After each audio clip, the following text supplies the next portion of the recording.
আজকে আমার খুতবার আলোচ্য বিষয় হচ্ছে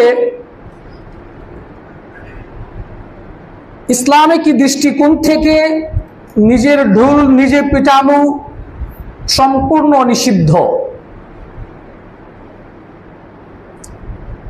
মহান আল্লাহ সুবহানাহু ওয়া তাআলা আমি অধমকে যদি তৌফিক আনায়াত করেন তাহলে বিষয়টি কোরআন ও সহিহ সুন্নাহর আলোকে উপস্থাপন করার জন্য চেষ্টা করব ইনশাআল্লাহুল আজিজ।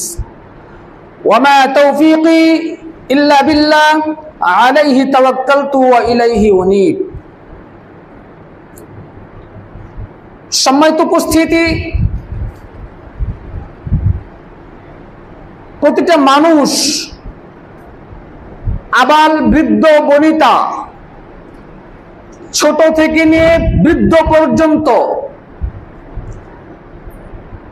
প্রতিটা মানুষের মনের ভিতরকার একটা চাহিদা আছে, বাসনা আছে, আকাঙ্ক্ষা আছে, তামান্না আছে, প্রত্যাশা আছে।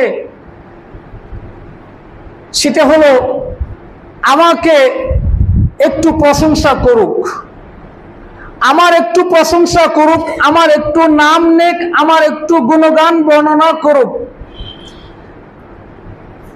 যদি কেউ নাও যদি বলে তাহলে অন্ততপক্ষে নিজের ঢোল নিজেই পিটানো শুরু করে দেয়।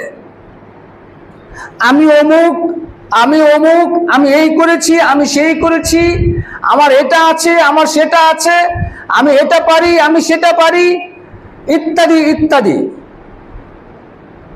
এটা সমস্ত মানব জাতির ভেতরে মহামারীর মতো করে বিস্তার করেছে।